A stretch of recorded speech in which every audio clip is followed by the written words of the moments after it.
What is up, ladies and gentlemen? Welcome back to the show. In today's gaming news, the buy-to-play version of ESO launches tomorrow. Get ready to play Cops and Robbers, and the Atavism MMO creator turns out its first gem? It's sort of a running joke at this point. Whenever a new subscription fee MMO launches, there's always a portion of the crowd which is shouting, it's just a matter of time until it goes free to play or buy to play. Well, that time has now finally arrived for The Elder Scrolls Online. Titled Tamriel Unlimited, ESO's buy-to-play conversion will be happening tomorrow on March 17th. This includes numerous updates that have been added since the game launched, such as veteran dungeons and challenges, adventure zones, the justice system, new combat animations, and more. Now, one of the big focal points here is the addition of the justice system, which basically lets you play as the bad guy, allowing you to steal from and kill friendly NPCs, and in doing so, you get a bounty on your head, and other players can hunt you down to collect that bounty. Now's a good time as any to honestly revisit this game. I do plan to revisit it, but probably not until the console version launches a couple of months from now, so long as I can coerce a couple of my friends to come back to Tamriel with me. Next up, get ready to relive the childhood game of Cops and Robbers in the next Battlefield title. Battlefield Hardline will be launching tomorrow and focuses on the never-ending battle between criminals and police officers. The game will be replacing the typical military hardware seen in Battlefield games with police and civilian weaponry. The game had this beta testing a couple of months ago, and it was not well received. Many people stating, this is basically just a reskinned version of Battlefield 4, which was basically just a reskinned version of Battlefield 3. Are they adding enough? Are they really adding enough? That's the question. That's a question we deal with whenever we see yearly installments, or not even yearly, but oft-released titles, franchises coming out more than once every 2 or 3 years. You wonder, is this enough? Is this enough value for the money? Now, they have made a big push to try to make Battlefield Hardline seem as if it's going to be enough, focusing on the beat cop story with you got the cop, he's got a bad past, and you're trying to fight criminals. Does it get caught up with the criminals? What's going to happen? Nobody knows.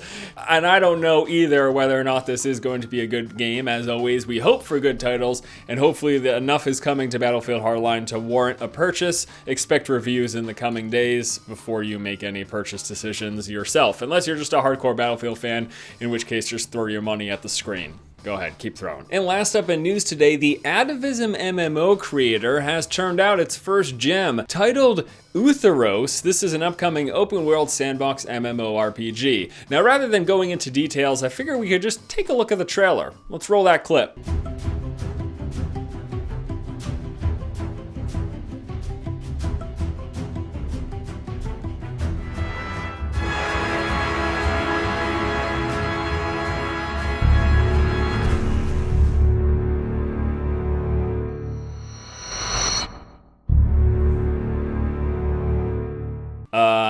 No, I'm sorry. That looks absolutely horrible, to be honest with you. That trailer, God bless the people making this game. I'm happy to give you some publicity, and I hope it turns out to be the best MMO ever created. But that trailer was god-awful. What I'm more interested in, and the reason this story is coming up, is the notion that we've got these MMO development tools out there. So I did a little bit of research, and this is being developed with the Unity-based Atavism MMO creator, which is said to open up the development of 3D virtual worlds and MMORPG games to everyone, regardless of programming knowledge or artistic ability. I have always been interested in video game development, the actual hands-on process of coding and making a game. I've just never been skilled enough to do so. I read up on the thing and I saw some pretty mixed reviews, so I don't know if this is the particular platform in which we're going to be seeing people make MMORPGs, but it's a step in the direction towards, I guess, more accessible creative products from people who may not be a talented artist or may not be that good at coding or know anything about coding for that matter. So yeah, I'm always interested when this stuff comes up, and I like to show it with you guys.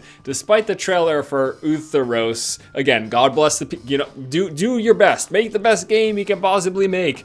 Just also make better trailers, please. That was just terrible.